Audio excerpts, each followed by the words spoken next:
નમસ્કાર વિદ્યાર્થી મિત્રો, જ્ઞાનપથ શૈક્ષણિક સંકુલમાં તમારા બધાનું સ્વાગત છે. તો આજે આપણે ધોરણ 4 વિષય અંગ્રેજી પાઠ્યમાં જે આપણો પાઠ 6 છે, કુકુ ઇઝ કોલિંગ, એની જે એક્ટિવિટી 3 છે જે પેજ નંબર 60 પર આવેલી છે એના વિશે આજે આપણે આ અભ્યાસ કરીશું. તો તમારે બધાએ એક્ટિવિટી 3 છે મારી સાથે તમારું જે પાઠ્યપુસ્તક છે એ કાઢી અને ખોલવાનું છે, જેમાં પેજ નંબર 60 પર એક્ટિવિટી 3 આવેલી છે. તો ચાલો હવે આપણે એક્ટિવિટી 3 વિશે જોશું.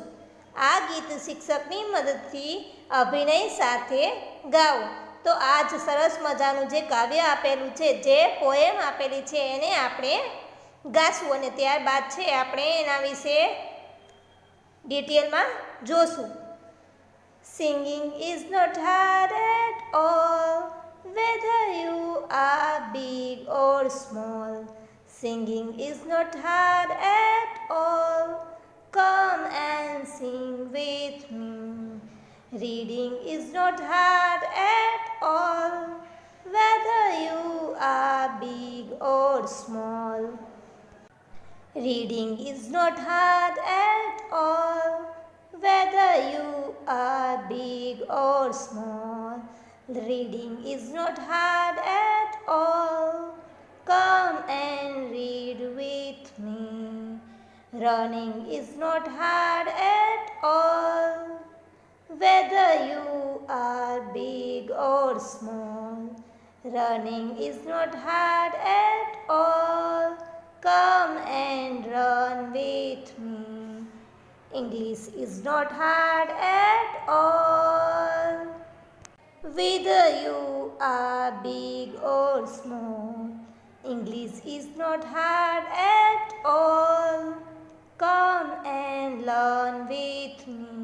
તો વિદ્યાર્થી મિત્રો, આપણે છે પોએમને ગાય. હવે આપણે પોએમના જે શબ્દાર્થ એટલે કે જે સ્પેલિંગ આપેલા છે એના વિશે એકવાર નજર ફેરવીશું, જેથી આપણે થોડા જેના સ્પેલિંગ છે, શબ્દાર્થ છે એના વિશે આપણે ખ્યાલ આવે. તો આપણે એના સ્પેલિંગ જોશું.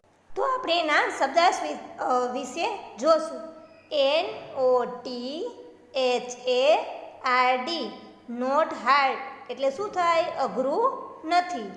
WHETHER, વેધર કે અથવા નહીં. COME, કમ એટલે આવ.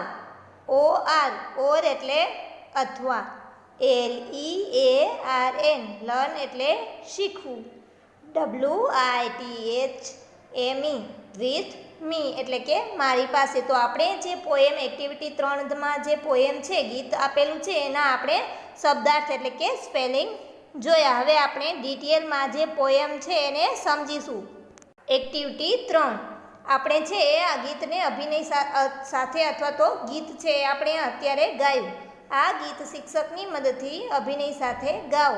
તો હવે આપણે આ પોએમને સમજીશું. Singing is not hard at all, whether you are big or small. Big એટલે શું થાય? મોટું. અને small એટલે નાનું. શું કહે છે? સિંગિંગ. સિંગિંગ એટલે ગાવું. આપણે સિંગ એટલે શું થાય? ગાવું. તો અહીંયા શું કહે છે?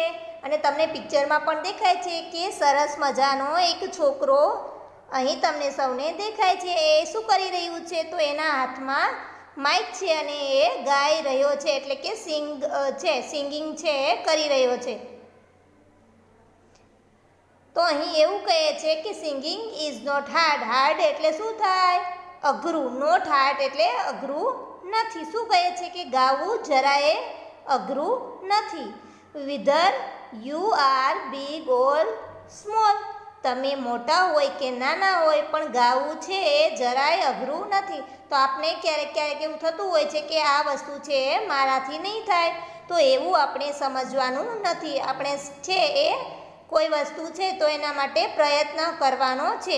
જો આપણે પ્રયત્ન કરીશું, ટ્રાય કરીશું, તો એ વસ્તુ જરૂર ને જરૂર શક્ય બનશે. એટલે આપણે છે એ ટ્રાય કરવાની છે. તો અહીં જે બાળક છે એના હાથમાં માઇક છે એ ગાવાનો પ્રયત્ન કરે છે અને આપણે કહીએ છીએ કે ગાવું જરાય અઘરું નથી, તમે મોટા હોય કે નાના હોય.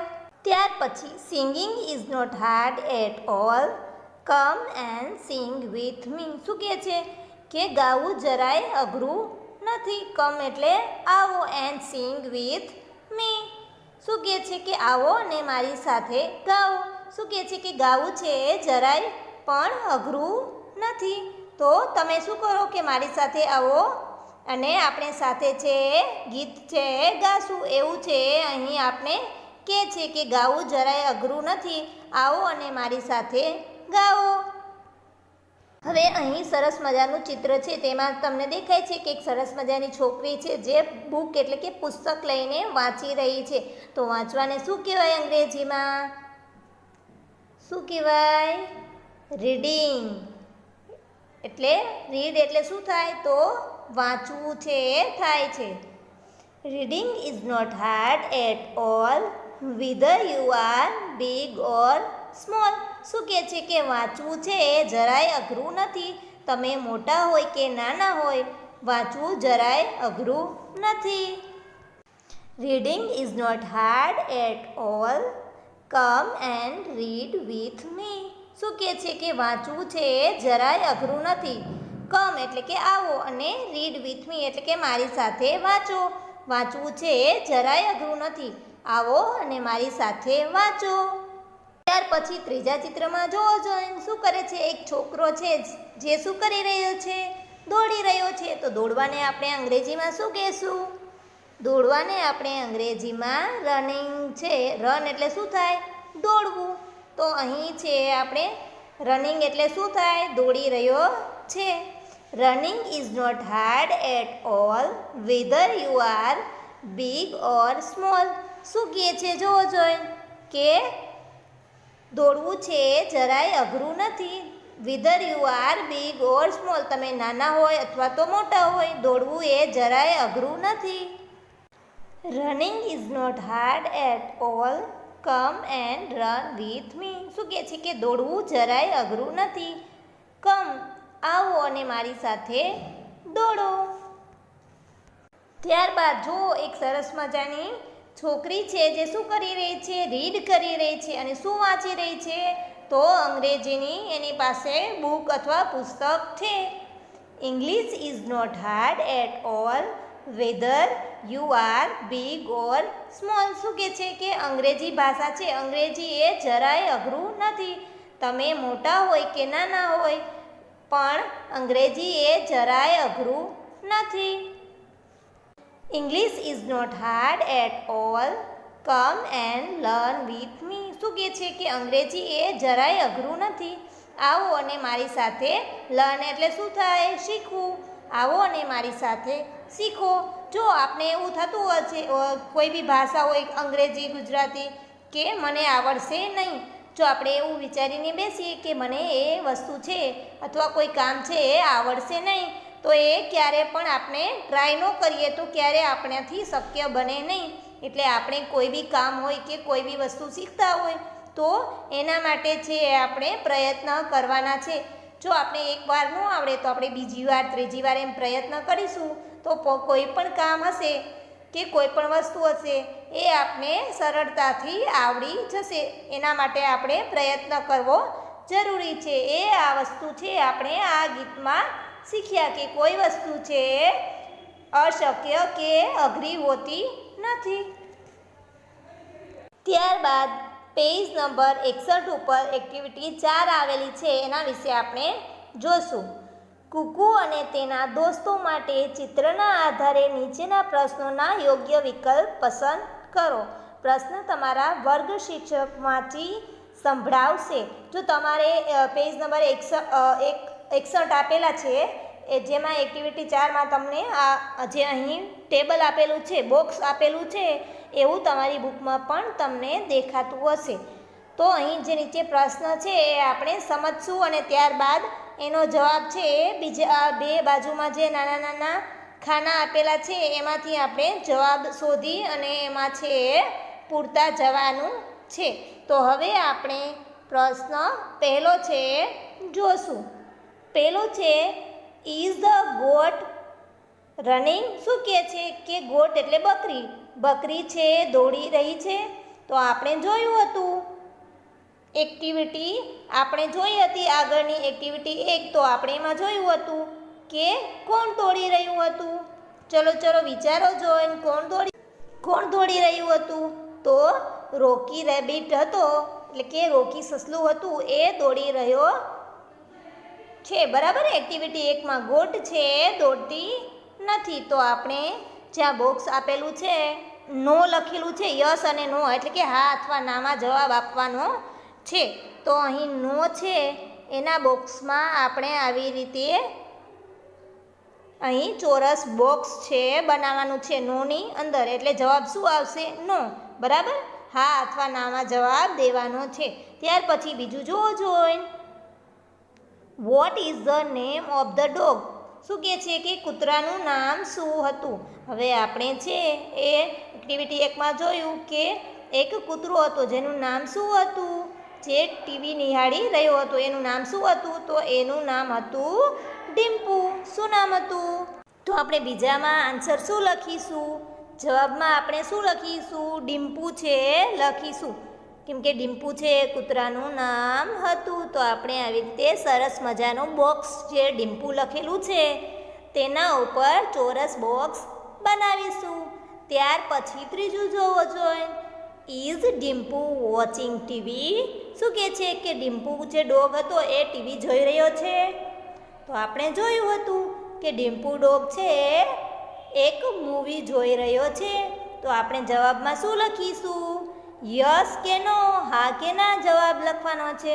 તો આપણે લખીશું yes, Dimpu is watching TV. TV જોઈ રહ્યો હતો. ત્યાર પછી ચોથું જોઈન. Who is Kukku's best friend? શું કહે છે કે કુકુનું બેસ્ટ ફ્રેન્ડ કોણ છે? કીટુ કે કીકુ? અહીં બે ઓપ્શન આપેલા છે, એકમાં કીટુ છે અને બીજુમાં કીકુ છે. તો આપણે એક્ટિવિટી 1માં જોયું હતું કે કીકુ ક્રો છે એ કુકુ કોયલનો બેસ્ટ ફ્રેન્ડ છે. તો આપણે જવાબમાં શું લખીશું?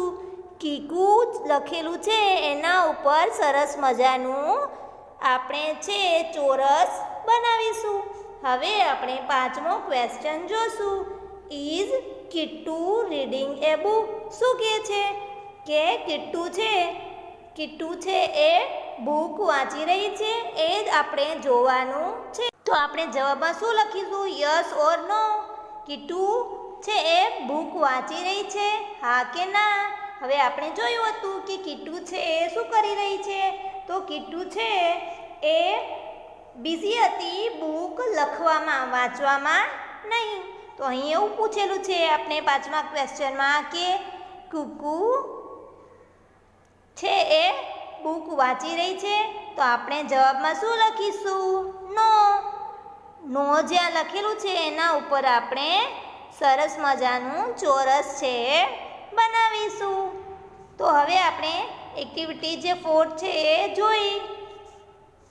જુઓ, એક્ટિવિટી 4માં તમારે આવી રીતે જવાબ છે એ પૂરવાના છે, એટલે કે જેમાં યસ ઓર નો લખેલું હોય અથવા કોઈ નામ પૂછેલું હોય તો એવી રીતે આપણે જ્યાં જવાબ સાચો હોય એના ઉપર ચોરસ બોક્સ છે બનાવવાના છે.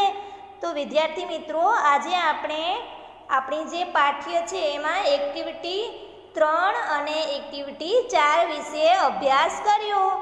તો આજના વિડીયોમાં અહીં સુધી જ. Thank you.